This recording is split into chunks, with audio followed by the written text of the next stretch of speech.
नमस्कार, मेरा नाम है किरण माने और मैं आज आपको पर्पस ऑफ लाइफ इस विषय के बारे ऊपर कुछ आपको समझाना चाह रहा हूँ।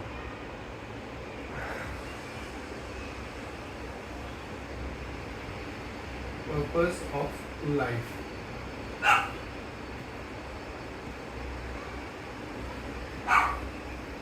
आज मैं पर्पस ऑफ लाइफ के ऊपर कुछ कंसेप्ट शेयर कर रहा हूँ आपके साथ। मुझे ये कंसेप्ट मेरे एक गुजराती आंटी, जैन गुजराती आंटी उषा पांड्या करके, उन्होंने सन 2005 में मेरे को ये कंसेप्ट बताया था और ये कंसेप्ट मेरे को बहुत अच्छा लगा। मैं बहुत एक्साइटेड हुआ, तो आज मैं आपको ये पर्पस ऑफ लाइफ का वही सेम कंसेप्ट शेयर करने जा रहा हूँ। अभी भगवान ने हमको इस धरती पे भेजा। इस धरती पे भेजने के बाद में हमने क्या किया? हमने पढ़ाई किया, किसी ने जाके जॉब किया, सर्विस किया, आगे जाके शादी कर लिया, घर खरीद लिया, बच्चे पैदा किए, गाड़ी के खरीदा और हम सोच रहे हैं कि हम लाइफ में सक्सेसफुल हुए। भगवान ने इस चीज़ के लिए हमें धरती पे नहीं भेजा था। भगवान ने हमें धरती पे क्यों भेजा था कि धरती पे जाने के बाद में आप किसी पूर्ण संत सद्गुरु को कांटेक्ट कीजिए, उनसे जाके नामदान लीजिए और नामदान लेने के बाद में वो आपको 5 नाम की युक्ति सिखाएंगे और युक्ति सीख के भगवान के घर में सचखंड चले जाइए। भगवान का घर जो है सचखंड,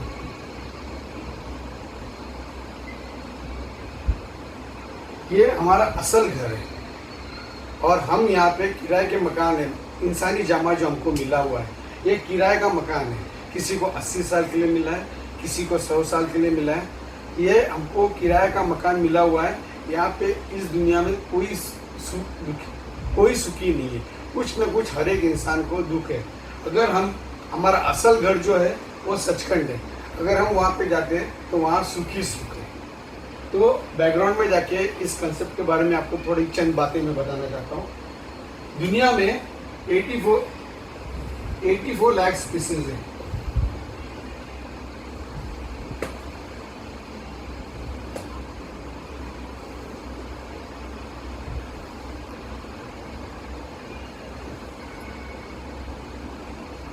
दुनिया में 84 लाख स्पीसीज है।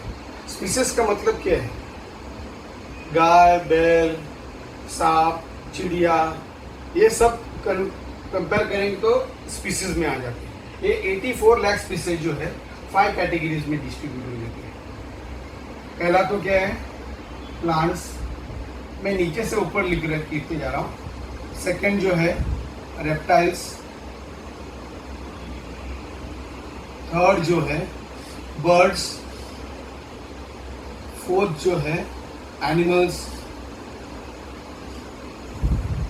और फिफ्थ जो है ह्यूमन बीइंग।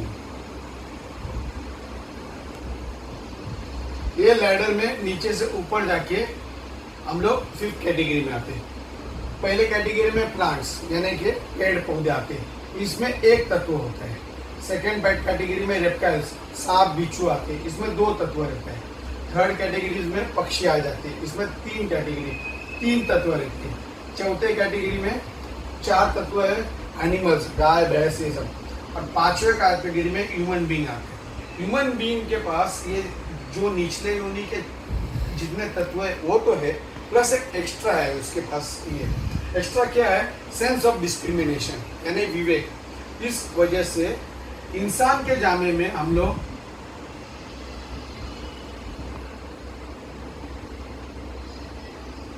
इनिशिएशन, मैं ये सब पर्पस ऑफ लाइफ जो आपको कंसेप्ट बता रहा हूँ वो सब डिपेंड इनिशिएशन के ऊपर करना है। तो इंसान के जामे में, सिर्फ इंसान के जामे में हम लोग इनिशिएशन ले सकते हैं। बाकी किसी भी जामे में हम लोग किसी भी जामे में हम लोग इनिशिएशन नहीं ले सकते। ये लैडर है। लैडर से नीचे से ऊपर आदमी चढ़ते ह्यूमन बीइंग पे चला गया। ह्यूमन बीइंग जो है ये टॉप ऑफ द क्रिएशन है। इसके लिए भगवान ने इसे अपने शक्ल सूरत का बनाया हुआ है। जैसे राम, सीता, लक्ष्मी, भगवान ने अपने शक्ल सूरत का। हम ये 84 लाख स्पीसीज का जो साइकिल है वो कर्म के हिसाब से हमें नीचे से ऊपर लैडर में चढ़ते ऊपर नीचे चढ़ते जा रहे हैं। सिर्फ ह्यूमन बीइंग मतलब इंसान के जामे में हम लोग इनिशिएशन ले सकते हैं। अभी ये जो है 84 का जेल खाना, 84 लाख पीसेस का जेल खाना, ये 84 लाख पीसेस में 84 लाख दरवाजे है, अपने कर्म के हिसाब से अपने को मिलते जाते हैं। और एक ही दरवाजा है ह्यूमन बीइंग जहाँ पे हम लोग इस जेल खाने से छुटकारा पाने के लिए इनिशिएशन लेके हम लोग छुटकारा पा सकते हैं और अपने घर, असल घर यानी सचखंड में जा सकते हैं। ये जब कंसेप्ट सुना तो मैं बहुत एक्साइटेड हो गया। 2005 में मैंने ये कंसेप्ट सुना और 2005 में कंसेप्ट सुनने के बाद में मैंने जाके आगे इस पर रिसर्च किया, स्टडी किया। रिसर्च करके स्टडी करके बाद में 2006 तक मैंने रिसर्च करके स्टडी करके मुझे मालूम पड़ गया कि इनिशिएशन ये जो चीज़ है ये क्या चीज़ है और ये पाने के लिए क्या करना चाहिए।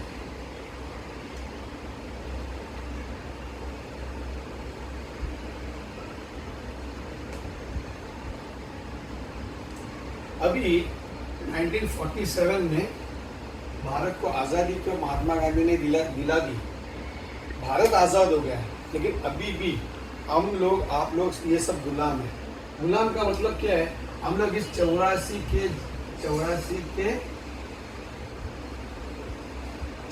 के लाख जेल खाने में हम लोग बंद है और हम लोग इसमें घूमते फिरते रहे।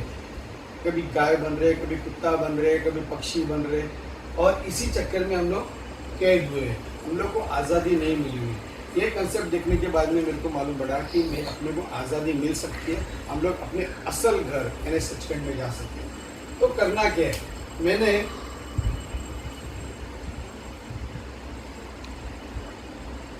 $2005 में एक कंसेप्ट जब सुना तब मेरी लाइफ का टर्निंग पॉइंट हुआ और मुझे क्लिक होने के बाद में मैंने रिसर्च किया, स्टडी किया। उस ज़माने में क्या नेट वेट नहीं थे, तो मैंने बुक्स, कैसेट्स, सीडी, ये सब चीज़ों के ऊपर ये करके मैंने स्टडी किया और एक साल के बाद में 2006 में मेरे को मालूम पड़ा कि इनिशिएशन क्या चीज़ है। अभी बाय प्रोफेशन में इंजीनियर होने के हिसाब से हम लोग कोई भी चीज़ देखते हैं तो हम लोग ऐसे ही मान नहीं लेते। ये जब कंसेप्ट मैंने देखा मेरे को लगा कि लाइफ में मैं बहुत सक्सेसफुल हूँ, लेकिन मालूम नहीं पड़ा कि मुझे ऐसे भी हो सकता है करके। अब आगे जाके ये देखना है कि हमको करना क्या है। हमको इनिशिएशन लेना है। अगर अपने को अपने ओरिजिनल घर यानी सचखंड में जाना है तो इनिशिएशन लेना है।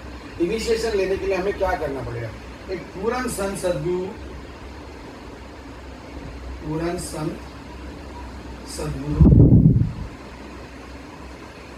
ढूंढना पड़ेगा।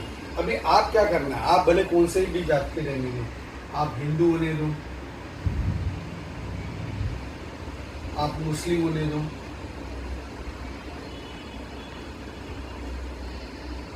सिख, ईसाई, कोई भी जात के होने दो। आप क्या करना है? आपके जात में जो भी पूर्ण संत सद्गुरु है उसको ढूंढिए और उससे जाके इनिशिएशन यानी नामदान लीजिए।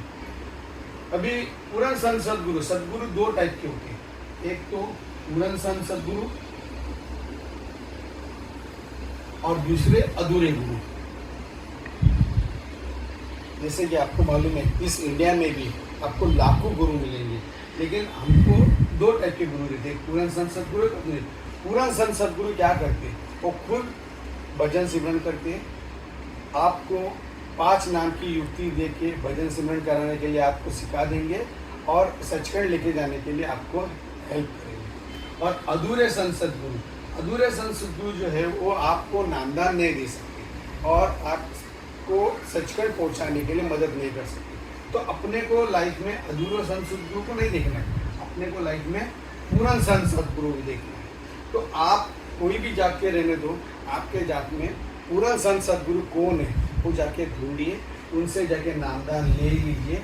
और नामदान लेने के बाद में वो आपको भजन सिमरन करने के लिए सिखाएंगे, 5 नाम की युक्ति बताएंगे, भजन सिमरन करने के लिए सिखाएंगे और आपको सचखंड पहुंचाने के लिए मदद करेंगे। अभी इनिशिएशन को हम लोग इंग्लिश में क्या,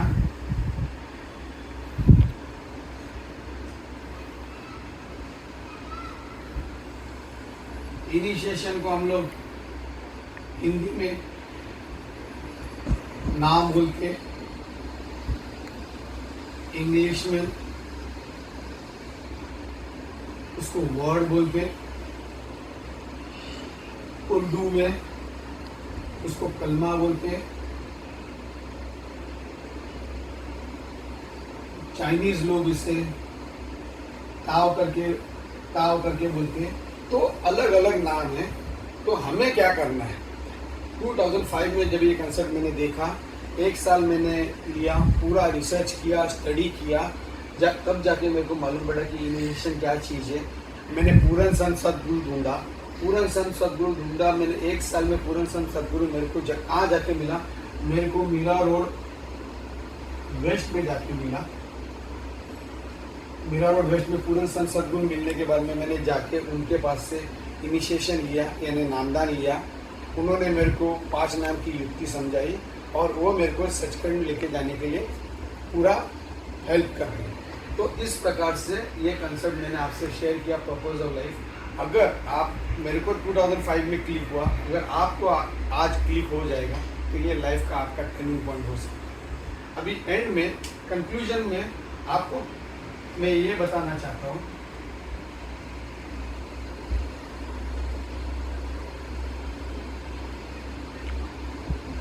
हमें करना क्या है।